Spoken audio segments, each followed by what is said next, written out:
Hello everyone. In today's session we are going to discuss on indices and the base form. So to start with the base form, the index, let me take my highlighter here. So let me take it to be a pen.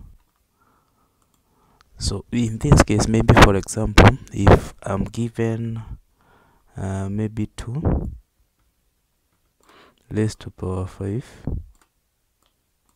raised to power 5, in this case this means I multiply 2 to 5 times 2, maybe multiplied by 2, maybe multiplied by 2, maybe multiplied by 2, maybe multiplied by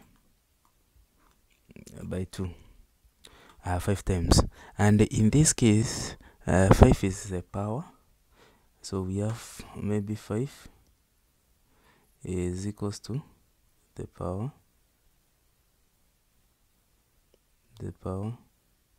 and then 2 is equals to the base,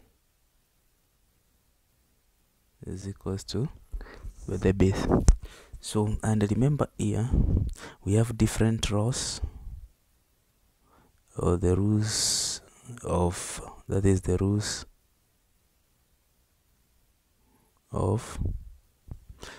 of indices.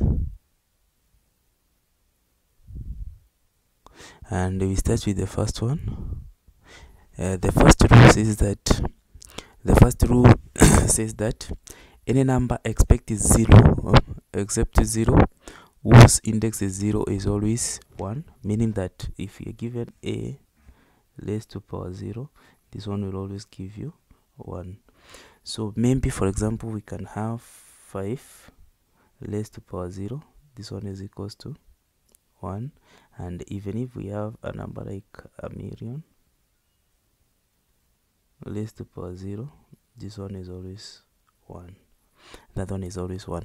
That is the second, the first rule of indices. And the second law of indices, we know that a raised to power m multiplied by a raised to power n is given by a then raised to power m plus n, raised to power m plus n. So what that means is that maybe for example when I'm given 5 raised to power 2 multiplied by 5 raised to power 3, this one is also the same as 5 raised to power 2 plus 3, which is the same as 5 raised to power 5, 5 raised to power 5. And then the third rule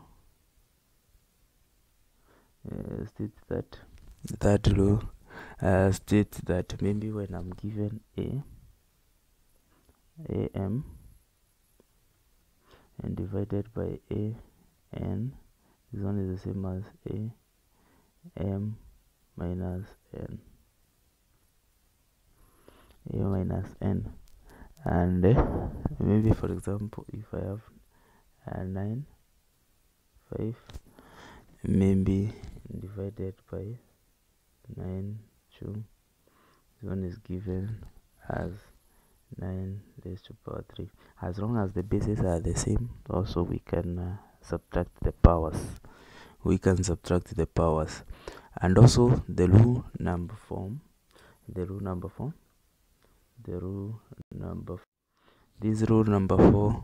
and then we state that a raised to power m, a raised to power m n will always be given by a raised to power m n raised to power m n raised to power m n. Meaning that if for example I have 5 raised to power 3 then 2. This one is the same as 5 raised to power 6. That one is the same as 5 raised to power 6. And then the fifth rule states that, maybe the fifth one states that a raised to power negative n, this one will always be given by 1 out of a raised to power n. To get away with the negative, we always when dealing with those negatives, we always give the fraction with 1 as the numerator. And maybe, for example, if I have the number like, for the fraction bit, if I have the number like a raised to power n is equals to b, that one is the same as, we normally say that the hand root, or the hand root, that is the end root will always be given by a square root of b, a square root of b, a square root of b, a square root of b. So now, for example, let us work out some of the examples with these rows of indices. And our first example that we are going to work, that is question 1. We can simplify. We simplify 2 raised to power x, 2 raised to power x multiplied by 2 raised to power, maybe we can clean up this. There's a print. Maybe let me turn my pen. And then we have 5 raised to power 2 x, and then divided by 2 raised to power negative x. So that is the one that we want to simplify. And to simplify this, what we do, we apply just the last row, which is we apply a raised to power negative n is the same as 1 out of a raised to power n. So in this case here, where I have negative x, I can have only 2 raised to power x multiplied by 5 raised to power 2x. Then here I will divide this with 2 raised to power x, because this is given as this, where I know this one will be 1 out of 2 raised to power x, 1 out of 2 raised to power x. And then I can cancel this and this out, so I'll be left with 5. I'll be left with 5, then 2 raised to power x. So that is how you can simplify that and get the correct answer. So the second question that I want us to discuss is this. So in this question now, we are told to solve for x. We solve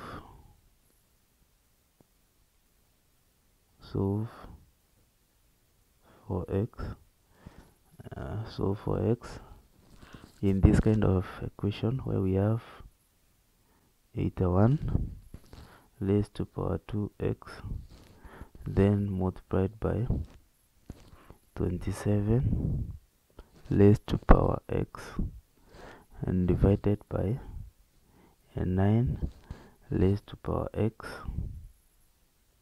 and this should give us 729.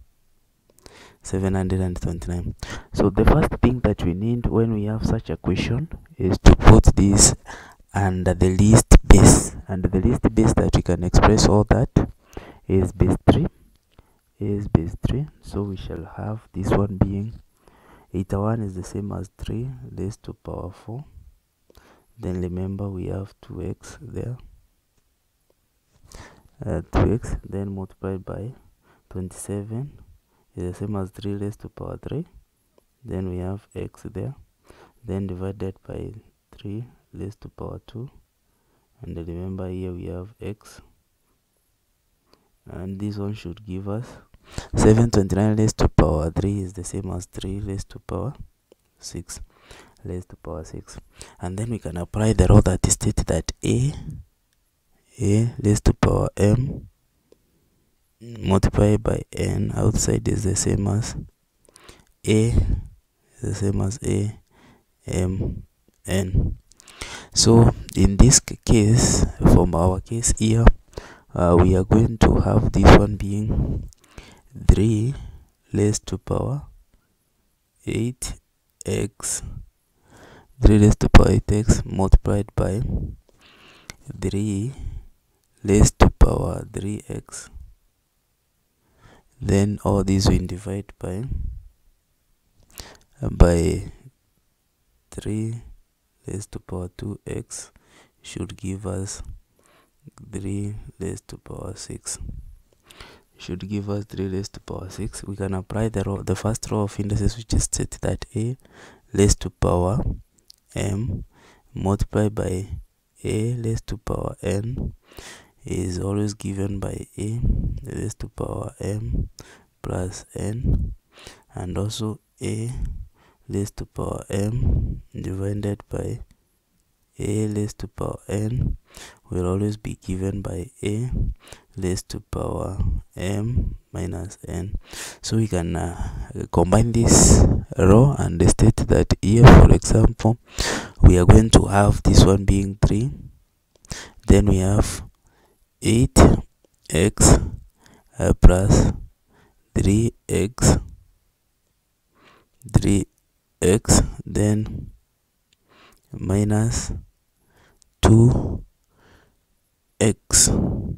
will always be given by 3 raised to power x. So we can drop our bases there, so we shall be left with 8x plus 2x plus 3x minus 2x is equals to 6, and then this one becomes what? If we add this, becomes 9. X is equals to 6, and divide by 9, and our x is equals to 2 out of 3. So that is how you can solve such a question. And the next question that we can apply the law of indices to solve, we can have the next question. In the next question that I want us to solve, we are going to have this, where we are told to find the value of x. Find the value of x. So in this case, we are given 49 raised to power x plus 1, then plus 7 raised to power 2x is equals to 350. So in this case, the first thing that we need to do, there is no law that supports the addition. So what we need to do is to put this one into the base form. So we are going to have 7 raised to power 2, and then bracket there we have x, and maybe plus 1, and then plus, this one is plus, there we have 7 raised to power 2 x, and this one is equals to maybe 350. Then when I can apply this law that states that when I'm given a raised to power m plus n, I can also decide to go back to the original format, which was a m then plus a n. So, and in this case I'm going to apply the same here, so I'll have 7 2x then multiplied by 7 raised to power 1 then plus 7 raised to power 2x is equals to 350. And then I can say let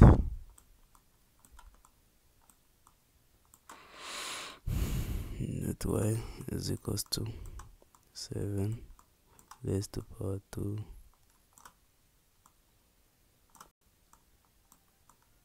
2x. So whenever I have this, I can substitute with that, and then I'll have y then plus 7 raised to power 1 I multiplied by 7 raised to power 2. Remember, we've penned this to 2. 7 raised to power 2, then plus this one is 7 raised to power, this one is also y is equals to 350.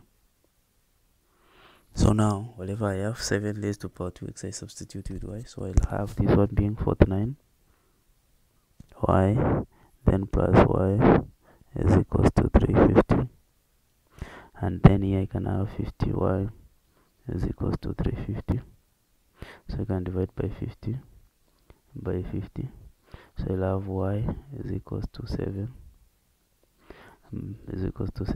but 7 raised to power 2x. Remember, this was the value of y is equals to 7 raised to power 1, so I can drop this, and then I am left with 2x is equals to 1 divided by 2, so my x is equals to half. So that is how you can get the value of x when you're given such a question. And the next question that I need to solve is, maybe for example I'm given this, I'm given 1 divided by 27 raised to power m, then multiplied by 81 negative 1, and this one is equals to 243. Is equals to 243. So we need to solve for m. We solve maybe for m. So in this case, I can apply the law that states that a raised to power negative n will be given by n all over 1. So in this case, we are going to have this one being 1 divided by 3 raised to power 3 m, because of 27 to base of that. Then here we are going to multiply by 3 raised to power 4, then we multiply there with negative 1, and this is equals to 3 raised to power 5. 3 raised to power 5, because if we raise that to give power 5, we get that 3 raised to power 5. So in this case, this one is the same as 3 raised to power negative 3 m, then multiplied by 3 raised to power negative 4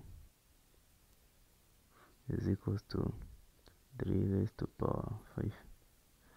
So here I can have 3, then negative 3 m plus negative 4 is equals to 3 raised to power 5.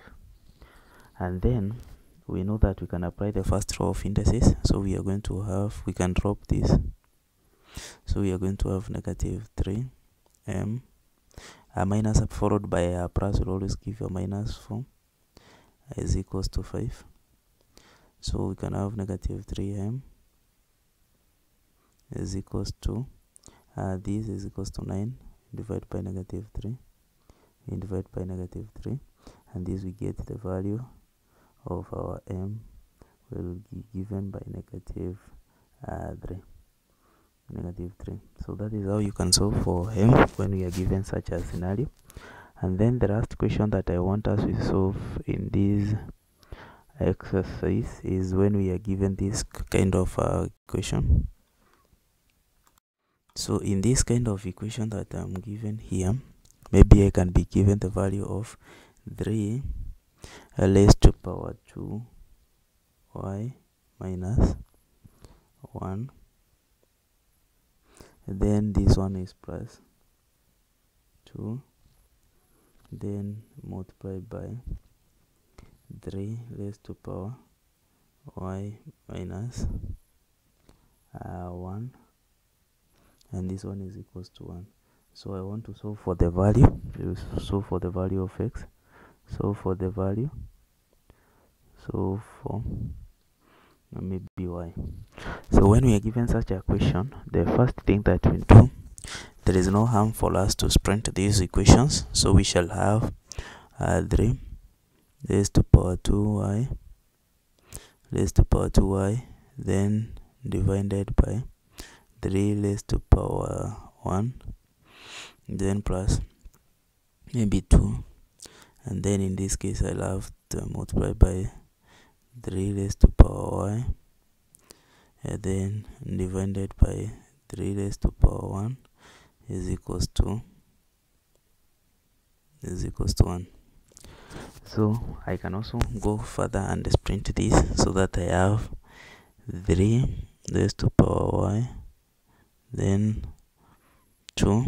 I just remove the 2 out to apply the first, to apply the law number 4, then divided by 3 raised to power 1, then plus 2 multiplied by 3 raised to power y, then divided by 3 raised to power 1 is equals to 1. So in this case I can say let 3 raised to power y be p, and then in this case I'll have now p squared then divided by 3, then plus 2p, then divided by 3 is equals to 1. So this is the same as p squared all over 3, then plus 2p all over 3 is equals to 1. So we can multiply all through by 3 because of the LCM. So I'll be left with p squared maybe plus 2p minus 3 is equals to 0. So I can factorize that. That one is a quadratic equation. I can factorize this by saying this one is the same as p squared then plus 3p minus p minus 3 is equals to 0. Remember the sum was positive 2. If I take 3p minus p, it gives me 2p, and then the product is negative 3. If I take 3 multiplied by negative 1, gives me that. So in this case here I'll have 3, I'll have p outside here, so I'll have p then plus 3, and then the next one I'll have negative 1 there. So this gives me p plus 3 is equals to 0. So my value of p is equals to either 1 or negative 3.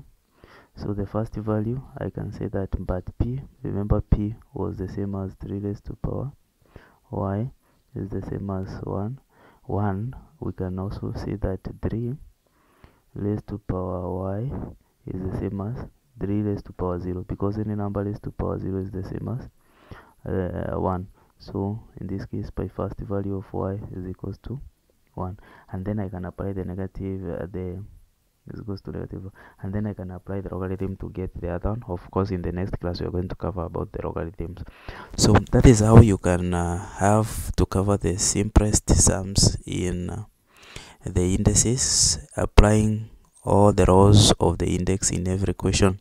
And that brings us to the end of this lesson.